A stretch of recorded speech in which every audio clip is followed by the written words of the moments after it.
I'm sharing another piece of super interesting, culturally relevant research that I wish everybody knew about. And this one comes by request. Someone in the comments asked if I would specifically explain the work by Dr. Ayuda on epigenetic effects seen in survivors of the Holocaust. This one's going to take a bit longer to explain, but you're going to want to stick around because there's a pretty big revelation at the end. Now, before we get into the research, there's one important thing that I need to explain. So people typically conceptualize the stress response in the body as being something bad or negative. But when we have releases of cortisol, the stress hormone, in our body, it is actually serving as an adaptive tool to keep us alive. It's only in conditions of chronic stress, toxic stress, trauma-related stress that we start seeing problems.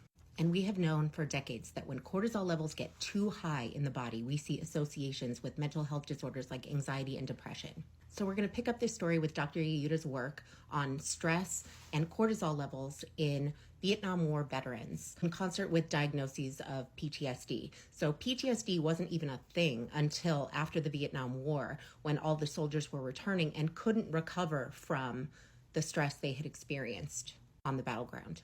And what Ayuda found was surprising. The cortisol levels in those Vietnam vets that had developed PTSD was actually quite low instead of high like we would expect. She ran the experiment multiple times, cortisol levels coming back low. So when these findings got published, it was super controversial. Other researchers were throwing her under the bus, saying this can't be real. Even advocates for Vietnam War vets were against these findings because they were trying to validate this claim of PTSD as a real diagnosis, and saying that they had low cortisol was undermining that.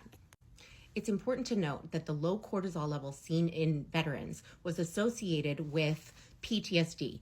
Those who didn't have PTSD didn't necessarily show those low cortisol levels. So it's something about the low cortisol that's contributing to PTSD, which is particularly confusing when you realize that PTSD is associated with anxiety and depression, but anxiety and depression are associated with high cortisol levels. So what's going on? We still don't know. Dr. Ayuda has a few hypotheses. One is that individuals who already had low cortisol are the ones who are predisposed to PTSD, so they went into the war with low cortisol.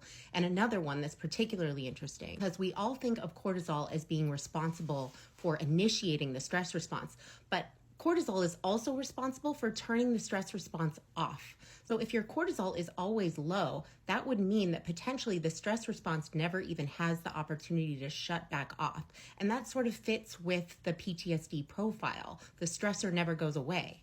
In any event, Dr. Ayuda was trying to validate the truth of her findings in these Vietnam War vets, and she suspected that perhaps this low cortisol profile had something to do with extreme, severe, prolonged trauma.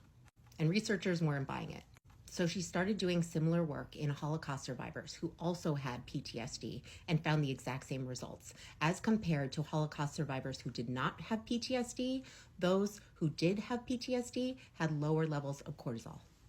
Again, no great explanation here. But she also found that the enzyme that is meant to break down cortisol in the body was very low in these same survivors of the Holocaust with PTSD.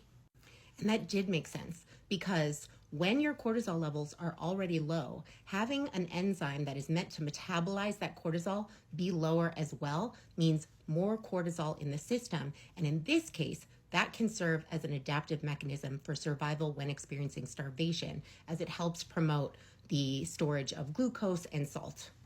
This very well could have been an epigenetic adaptation to support survival when food was scarce. Now to the offspring.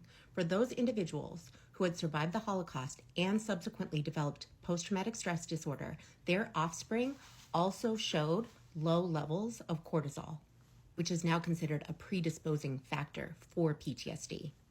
But instead of the enzyme that's going to break cortisol down being low, it's actually higher in the offspring.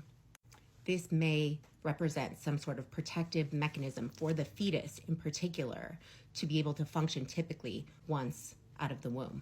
But what this creates is an individual whose cortisol levels are even lower, creating even a greater risk for post-traumatic stress disorder.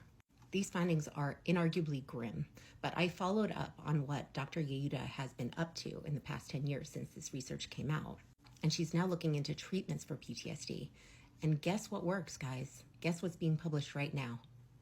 It's psychedelics. This is the first time since the Vietnam War, actually, that researchers are really diving into the therapeutic effects of psychedelics, and it is an incredibly promising line of research. A graph from another paper that isn't out yet, but look at this. Both psychedelics and ketamine are serving as a tool to ameliorate the effects of post-traumatic stress disorder. Do you know how solid this research has to be to go through the peer review process and be validated given the stigma around illicit drugs? This is crazy, you guys, and there's a lot more coming. In fact, I can't not recommend this docuseries on Netflix for you called How to Change Your Mind with Michael Pollan. Phenomenal.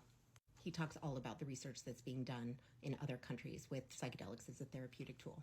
So that is the work of Dr. Yeyuda. If anyone has any specific requests for research that you would like me to explain here, please let me know. In the meantime, you can find a link to all of the article PDFs in my bio.